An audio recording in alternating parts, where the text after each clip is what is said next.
नमस्कार प्यारे बच्चों, विद्या सेतु केंद्रीय विद्यालय अपर कैंप देहरादून में आप सभी का स्वागत है।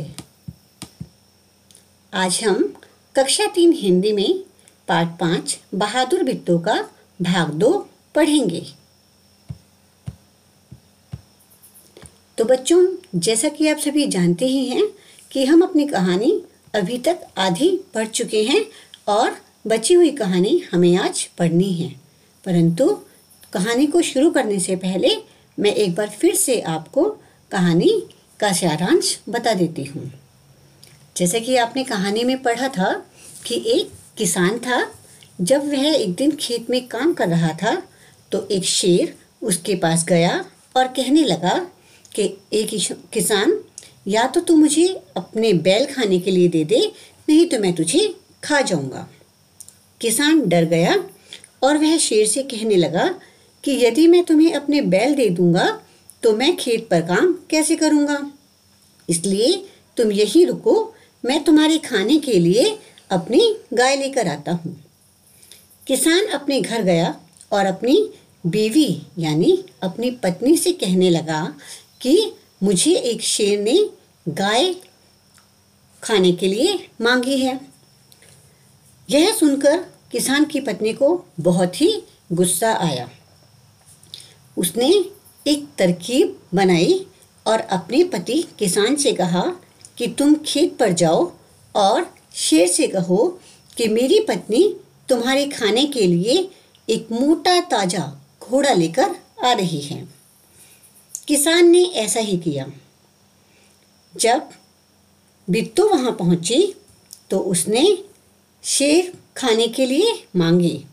वह अपने पति से कहने लगी कि तुमने मेरे नाश्ते के लिए जो 4 शेर बांध रखे हैं वे कहाँ है। ये सुनकर शेर डर गया और वहां से भाग खड़ा हुआ। अब बिट्टू कहने लगी कि देखा, तुम तो बिल्कुल डरपोक हो। मैंने किस तरह से तुम्हें, बैल को और अपनी गाय को बचा लिया। तो आइए बच्चों, अब हम पढ़ते हैं आगे की कहानी। जैसे कि हमने अपने पिछले वीडियो में लास्ट पैराग्राफ पढ़ा था। यह देखकर बिट्टू बोली, देखा, इसे कहते हैं हिम्मत। तुम तो इतने डरपोक हो कि घर की गाय शेर के हवाले कर रही थी। उधर मारे भूखे शेर की आंतें छटपटा रही थी। आंतें छटपटाने का मतलब होता है उसे बहुत ही तेज भूख लग रही थी। जब आप सबको भूख लगती है तो पेट में मीठा मीठा सा दर्द होता है ना, उसी प्रकार से शेर के भी पेट में दर्द हो रहा था, यानी उसकी आंतें छटपटा रही थी। यह एक कहावत है बच्चों। एक भेड़िए ने पूछा, महाराज क्या मामला है, आज आप बहुत उदास दिखाई दे रहे हैं। वहीं पास में ही कहीं एक भेड़िया छिपा हुआ था। शेर को परेशान देखकर वह कहने लगा कि आप इतने उदास क्यों दिखाई दे रहे हैं। शेर ने कहा, कुछ ना पूछो, आज मुश्किल से जान बची है।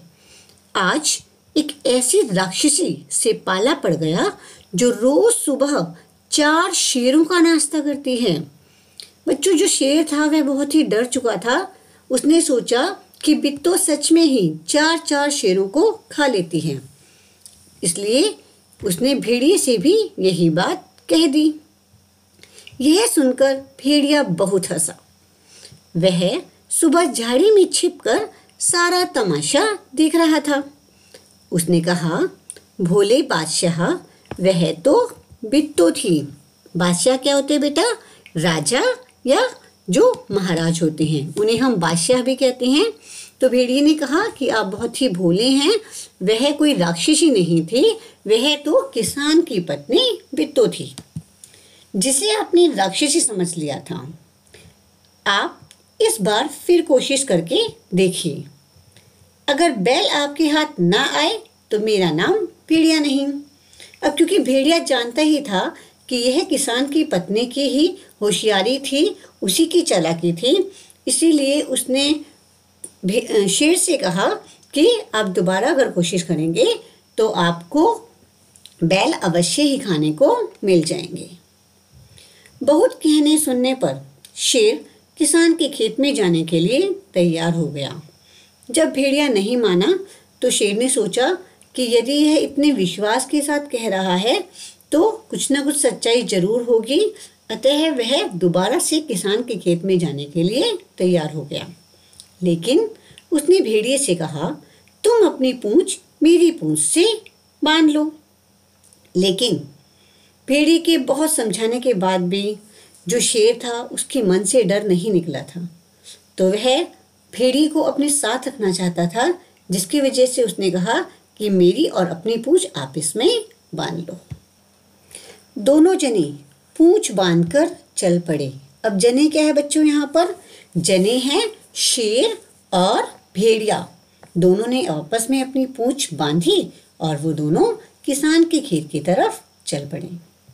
उन्हें देखते ही किसान के होश हवास गुम हो गए। अब किसान तो बेचारा पहले ही डरपोक था। दोबारा से जब उसने शेर और भेड़िए को अपनी तरफ आते हुए देखा तो वह बहुत ही ज़्यादा डर गया। वह डर से थर थर कांपने लगा। लेकिन बिट्टो बिल्कुल नहीं घबराई। किसान तो डर गया, लेकिन जो उसकी पत्नी बिट्टो थी उसे बिल्कुल भी डर नहीं लगा। वह बहुत ही समझदार थी। भेड़िए के पास जाकर उसने कहा, क्यों रे भेड़िए, तू तो अभी वादा करके गया था कि तू अपनी पूंछ से 4 शेर बांध कर लाएगा, लेकिन तू तो सिर्फ एक ही शेर लाया है। बिट्टो ने बड़ी ही समझदारी से भेड़िए के पास जाकर कहा कि तुझे 4 शेर लाने थे, पर फिर से तू एक ही ले आया। देखो बच्चों कैसे बिट्टो ने फिर से शेर को अपने चंगुल में फंसा लिया। वह भी मरियल सा, भला इसे खाकर मेरी भूख मिट सकती है। खैर इस वक्त यही सही। इतना कहकर बिट्टो आगे बढ़ी। मतलब कि बिट्टो ने पूरी तरह से शेर को यह विश्वास दिला दिया कि वह 4 शेर खाती है और ये भेड़िया भी इस राक्षसी के साथ मिला हुआ है जो मुझे फिर से इसके पास ले आया। शेर के होश हवास उड़ गए।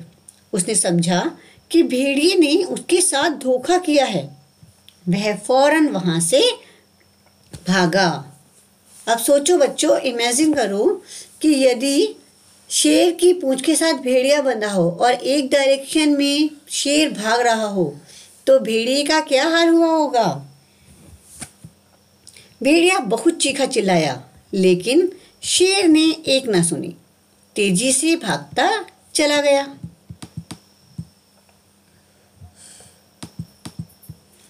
किसान और बिट्टो आराम से रहने लगे।